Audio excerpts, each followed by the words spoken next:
Assalamu alaikum wa rahmatullahi wa barakatuhu, and good morning to everyone present in this session. Welcome to Sarosh Digital Learning, Standard 6th, English Subject, Unit 4.4, A Mad Tea Party. In the previous session, we have learned about how the party was done by the Alice in Wonderland, which was done by the Dormouse.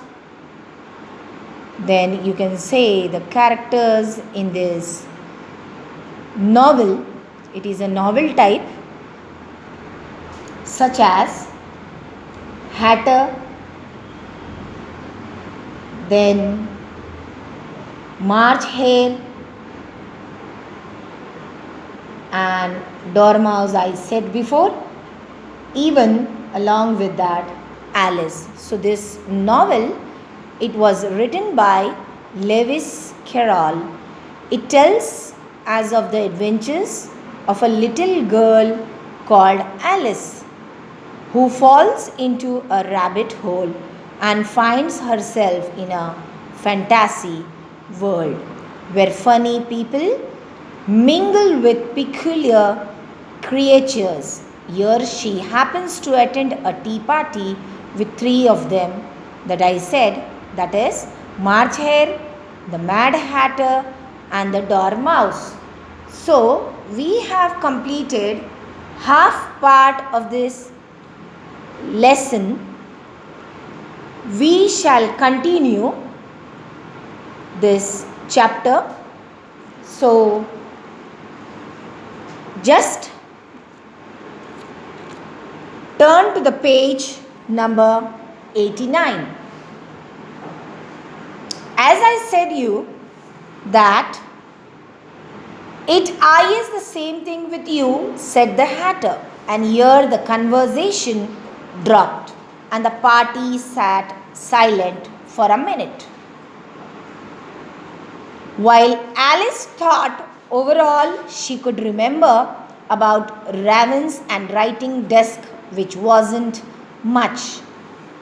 I told you Raven. Raven means a large bird like a crow with shiny black feathers and a loud cry. So till here we have completed in the previous session. Let us continue. Just look at page number 89. Have you guessed the riddle yet? The Hatter said, turning to Alice again. The riddle was going on among three of them and including Alice also. So what did he, that is Hatter said, turning to Alice again? No, I give it up, Alice replied. What's the answer? I haven't the slightest idea, said the Hatter. Nor I, said the March Hare. Alice sighed wearily. Here, wearily means tiredly.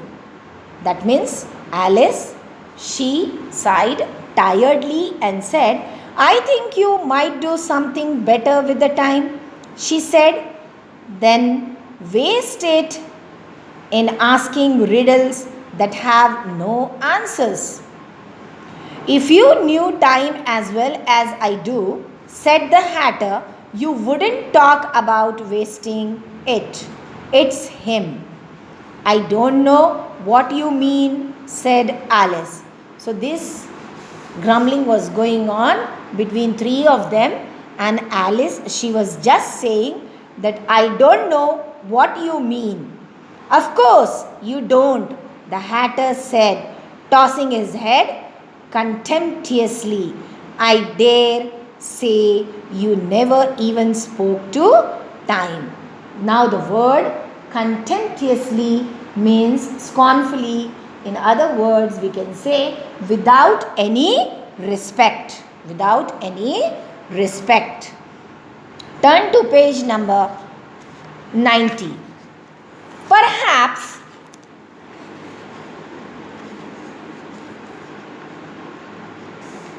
Perhaps not, Alice cautiously replied.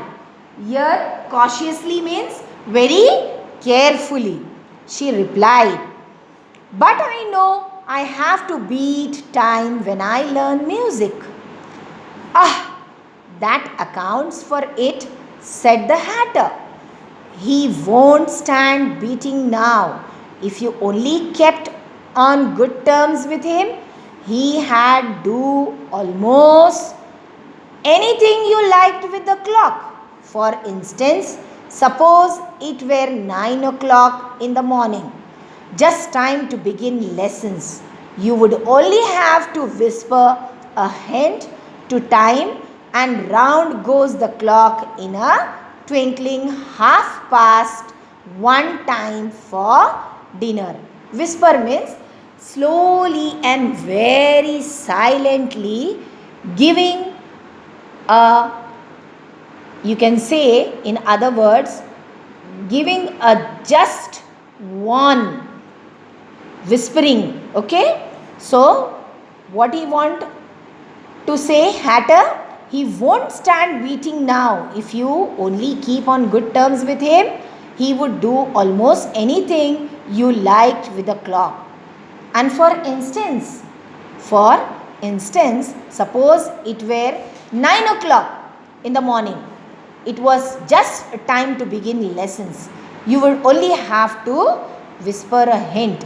Only a hint to be given to the time, and the round goes the clock in a twinkling.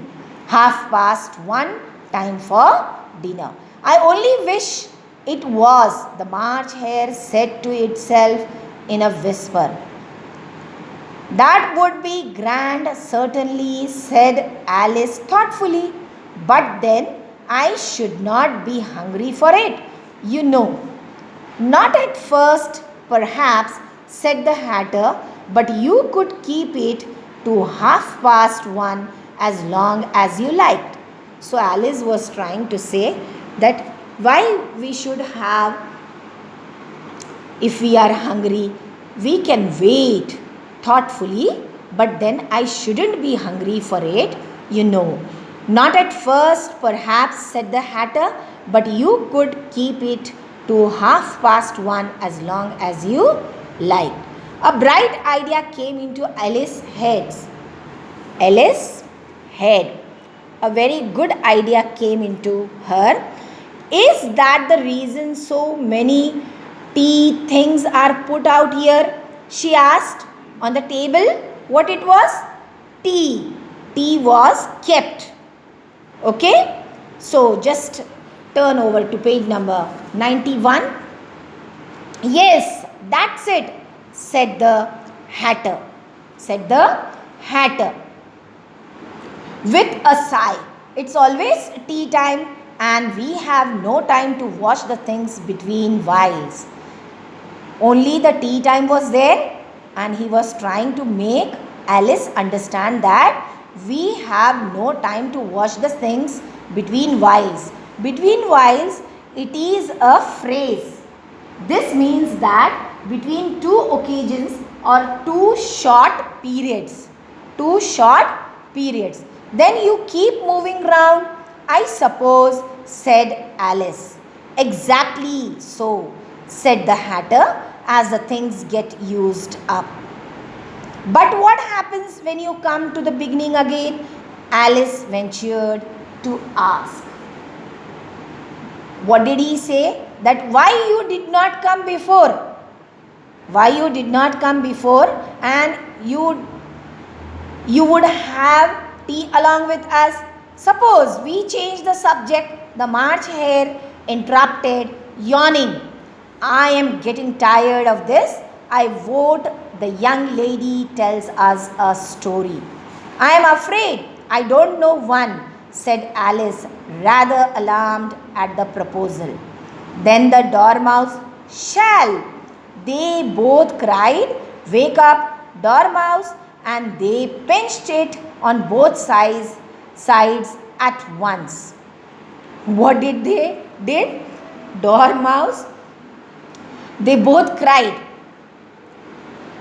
and they pinched it on both sides. At once, the Dormouse slowly opened his eyes. I wasn't asleep, he said in a hoarse, feeble voice. That means what he is making us understand that Dormouse slowly opened his eyes and he was trying to say that I was not sleeping, he said in a hoarse, feeble voice. Very slowly he uttered, I heard every word you fellows were saying. So, this was about a mad tea party. Thank you, students.